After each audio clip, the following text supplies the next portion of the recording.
And we are back, Rotan and Arnold from the new ABC for the weekly show. And this week the topic is being connected. And of course, that's a topic that we can discuss every week, I will say, because we are connected via our devices, but not just by that way. With your colleague, you can be connected with your upbringings, with I don't know, with your girlfriend or boyfriend, whatever you want. So it shows us that even if we are using a lot of internet and devices these days, it's truly important, I would say, to be connected to oneself first. So, like I wish in the previous show, being connected to nature, doing your own healthy habits, like sports, for instance. We were just discussing about that with Arnold. But also being connected with someone else by listening to this person, or just not having any judgment, and ask more about, I don't know, what about your recent stories or hobbies or some stuff like that, And it can be applied to even people that you don't know. People in your own neighborhood, people that you meet in the street or at the supermarket. What do you think, Arnold, about being connected?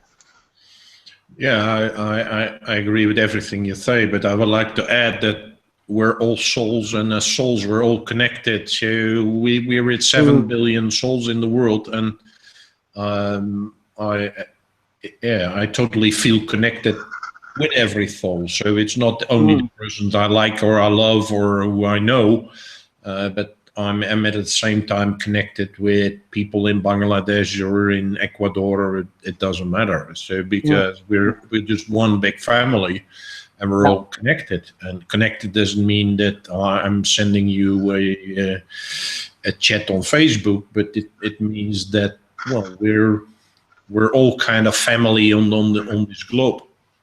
Yeah, absolutely. Well, there is just one Earth, also a galaxy, but in the end, we are all just humans and soul and hearts and minds, as you just shared. So, yeah, I think it's very important for the state of our society that people start to realize that, rather than say that you push your problems away, especially the northern hemisphere, the Western world, and pushes the problems away to the southern hemisphere, and then say, well, we have no problems. But, well, that's not the way you treat your brother.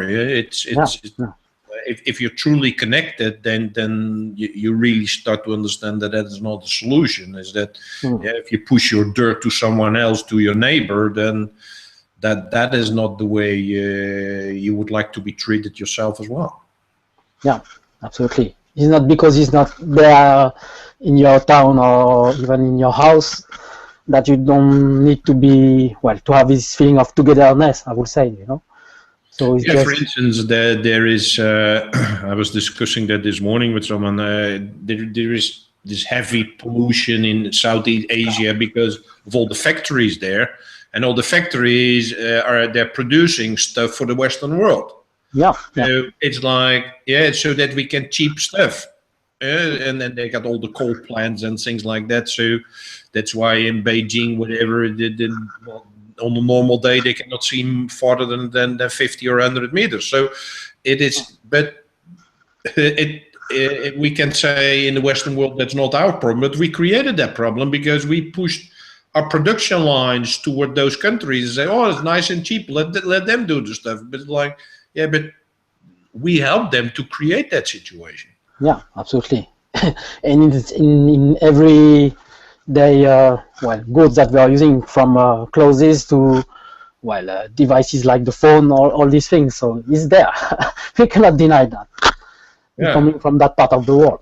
So we have a responsibility as a global citizen to be part of this conversation, raising awareness, but also how we can use or develop some habits around that. That's what we discussed with Mukesh in the webinar on climate change, for instance, where you say that with Mukesh and other folks that it's inside out and bottom up and outside out approach. It's not just one thing or the other thing. It's from yourself, from the others, and a global problem to tackle. Yeah, absolutely. But there is no easy or direct answer to that. It's really depend on each people. Yeah. So let's move to some news from the new ABC for this week. Let's start with upskilling. Well, we are focusing on some sectors that are healthcare and IT now. Could you say more about that as we discussed that with our salesman Balint too in the beginning of this week? Yeah, well, we try to find the best ways to get in touch with people in those industries and which departments or which connections we have to maybe do some business there. Yeah. And Balint is having some conversations with doctors and with folks he knows in private clinics. Yeah, so that's why we said we might be moving into, because Hungary and Budapest is very famous for its spas and health clinics. Yeah. So that might be an area which is of interest to us. At the same time, obviously, there's a lot of IT here, but a lot of call center, technical support type of things. For instance, I had this week a short conversation with a guy who was a project manager for software development in an IT company. And he said it was quite interesting because he was going to be promoted as into a higher level of a project manager, something like that. And he said, but my main problem is, he said, I have to communicate with the business managers and with client, but he says I can only communicate in one way. I can only explain it in one way, and if they don't understand what I explain, then I have a problem because I don't have the capability to explain it in another way. But that's crucial at the same time. So yes, but I find it quite honest that he shared it in, and he says I can only explain in my way, and I think that I explain it in the correct way, but still they don't understand. So. That's why we think communication skills are especially, even though it's called ICT, information communication technology, it doesn't mean that they're capable of communicating in the right way. So it really emphasizes how crucial various ways of explaining towards your partners or customers or audiences is. Yeah, absolutely. And those, they are not really findings, but at the same time, we are reading many articles or reports from the World Economic Forum who are saying that healthcare professional and IT professional, for instance, need very much some life skills for doing their own work or solving any problems with their customers or partners. So that's why we are focusing on that. And those sectors are the most one where there are those needs of upskilling, their employees, I would say. Yeah, absolutely. So that is what we will keep on exploring further. Yeah, absolutely. At the same time, we are also discussing with the academic world, especially the Metropolitan University in Budapest and the Debrecen University. Can you say more about those two universities, Arnold? Yeah, well, obviously we want to get as close to the source as possible for helping young people to acquire those life skills. So it means that if you, the better, the younger age you are. So that's why we are direct and indirectly creating a lot of contacts in universities. And the good news, the very good news is that now 2 universities have shown interest in working with us. So one is the Metropolitan University here in Budapest. They formally said that they really want to do a program with us. So now the next step is that we need to find some finances so that we are able to do that. But the commitment is already there. So that is really, really good news. And last night, the economics faculty of the Debrecen University. Debrecen is another city here in Hungary. And that director of the faculty is also extremely interested in what we do. So that is really, and he will share it with his other colleagues as well. So it's looking like that the universities here are waking up and they see the benefits of our upskilling program. So that's really exciting news. Absolutely, yeah. well, we were discussing a lot about during each week on our show about upskilling young people, young workers, students, because, well, they need those life skills. Well, I'm not so old at that moment in their life, because they will enter the job market or they already have some experience of 2 or 3 years. So that's where they need those life skills, and that's a good bridge to discuss about what we have also done this week. We were putting by words what are the reasons to keep learning and the reasons to learn life skills. And for that, we created a table. Well, we're not gonna go through all these reasons, but you can check out them. We share them via social media, via Medium or Twitter, or I guess you share that maybe on Facebook. But we created this table where you can have all the main reasons where, as a, well, adult or even a young worker, why you need to learn, to keep learning and to learn those life skills. Because it's research who's saying that, but more than that, we are also noticing that it just makes sense to learn, for instance, life skills for being able to work in any projects, for instance. But can you say more about those reasons, Arnold? Why did you came up with this idea of sharing them? Yeah, well, I think it's just with anything is that most people are still in a habit of doing things in an old-fashioned way. And in schools and universities, you're not taught about life skills. So why should I learn about life skills? Yeah. If nobody mentioned it, if nobody keeps talking it, so it's not a very well-known thing. So although you and I and we see all the research, whatever, but if you're not into this topic, you don't know. Yeah. So that's number one as it relates to life skills. I say, hey, we need to increase the awareness about that. Mm-hmm. Second part is, and I noticed that with so many people. Yeah, so that's why I said it's for them. It's not obvious, so we need to create something that it becomes obvious. Mm-hmm. And that is part of the role of what we have to do at the New Age. Is that, well, we always said number one task is increase awareness. Yeah. And awareness is about the value of learning life skills. But the other one is about the value of lifelong learning. And that is also something, because again, the old model is when you're 20, 25, you finish learning. And of course, when you have a job, you will have some courses or some things which you will do, but basically it stops. Yeah, that's it. Yeah. That is the paradigm shift which has happened. It is, I'm intending the past tense because it's already there.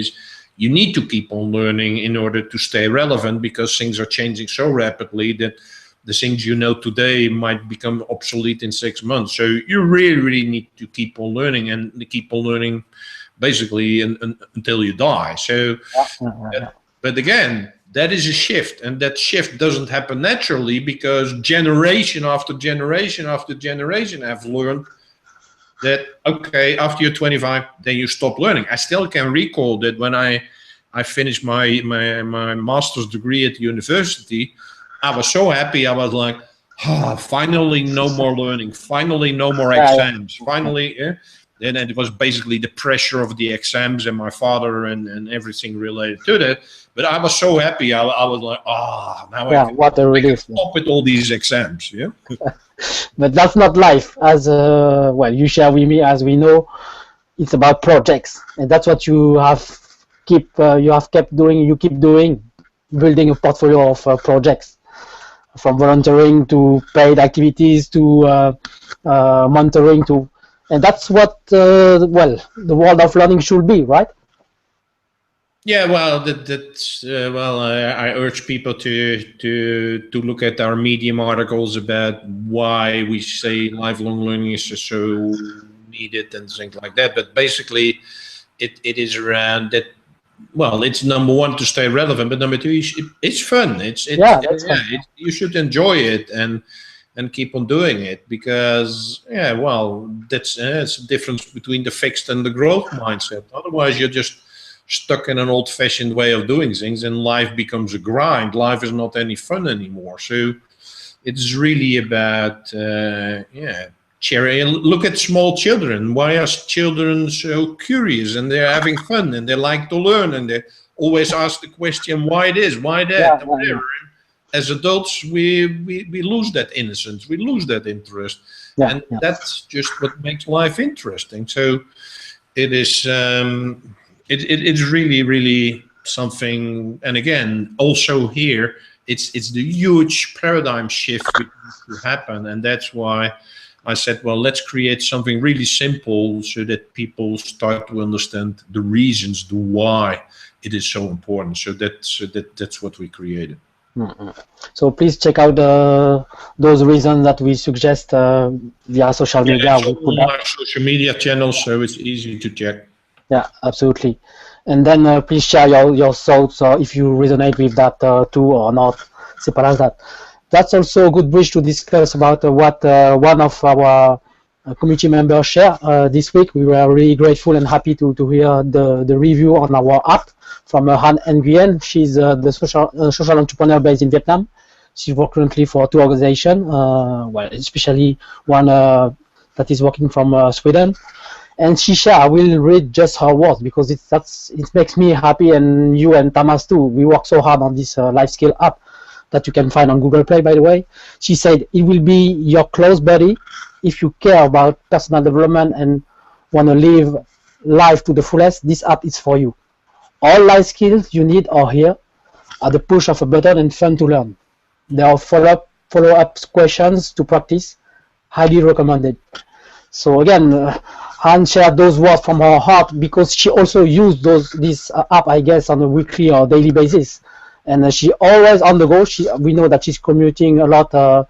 Well, she's living in Ho Chi Minh City, but she has to commute from one place to another one to visit, I guess, some people or go to her own different workplaces, you know. And for that, she has the app when she needs that for developing life skills.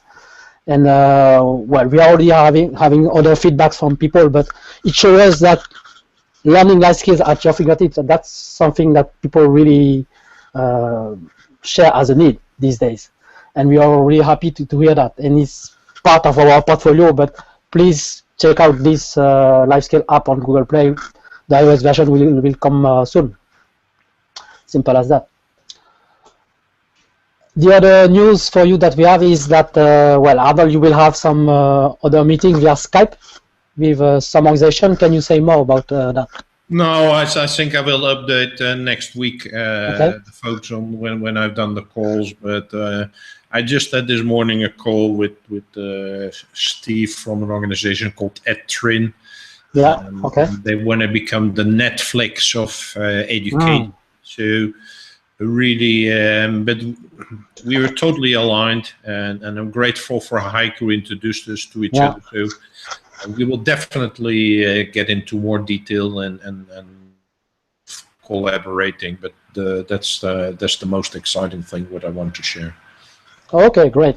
Well, when you say the Netflix of learning, we are obviously thinking about disruption because that's what Netflix have done with their culture and well, also their business model, all these things. So that's exciting. I'm looking forward to hearing more about that. So that's it for this week. Do you have anything else to share with our audience? No, that's it. So have a great weekend, everyone, and we'll be back next week, of course.